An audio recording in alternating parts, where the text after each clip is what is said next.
Le Racing est en train de se frayer un chemin vers les phases finales. Mais devant les Franciliens, 8e au classement, se dressait un obstacle de taille. Vern Cotter et les Clermontois étaient là pour oublier leur déconvenue à Perpignan il y a 15 jours.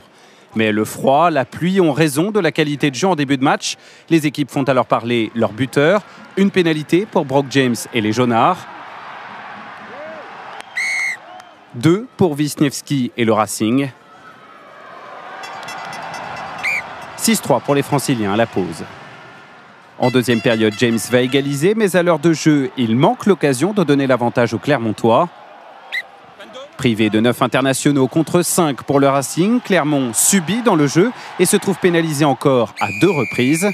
2 coups de pied parfaits de Jonathan Wisniewski et les Franciliens remportent une 4e victoire consécutive en championnat. Score final 12-6. L'ASM doit quant à elle se contenter du bonus défensif. On est très satisfait. Aujourd'hui, c'était un des matchs les plus durs de cette série. On savait que Clermont venait avec des ambitions, donc on est très satisfait. Il y a eu de l'engagement, du courage. Je crois que c'est grâce à ça qu'on a pu le remporter aujourd'hui, et bien sûr que ça nous réconforte vis-à-vis de nos objectifs. J'espère qu'on va réagir, ouais.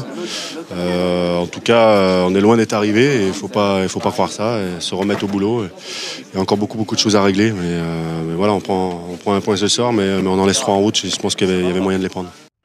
On aura eu un match de défense au cours de cette soirée, mais un très beau match tout de même entre le Racing et Clermont. C'est vrai, Thomas, que les défenses ont pris le dessus sur les attaques au cours de cette rencontre. Oui, mais cela dit, ça a permis quand même aux deux équipes de développer beaucoup de jeux, même si à la fin, effectivement, elles ne sont jamais parvenues à faire sauter le verrou défensif des Clermontois et des Racingman, qui ont été très habiles, très disciplinés dans ce secteur de jeu, ce qui fait que, on le voit en image, on a vu des actions longues, avec une multiplication des temps de jeu, mais à chaque fois le même constat, les défenses ne se sont pas laissées prendre, on s'en est remis au buteur pour faire la différence dans cette partie. Exactement, dans ces cas-là, quand les défenses ne cèdent pas, on fait confiance au buteur avec Brock James du côté de Clermont qui remet les deux équipes à égalité 6 partout, et puis en fin de rencontre, Jonathan Wisniewski lui va passer au final 4 pénalités, dont celle-ci qui va permettre au Racing de s'imposer 12-6.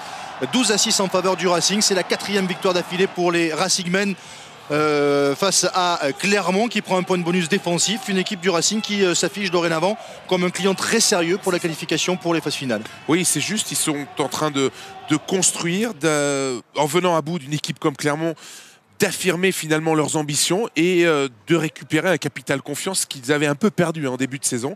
C'est un Racing qui se tourne maintenant avec beaucoup d'ambition vers les barrages de ce championnat. Le Racing qui, lors de la prochaine journée, jouera une nouvelle fois à domicile. Ce sera face à Bayonne.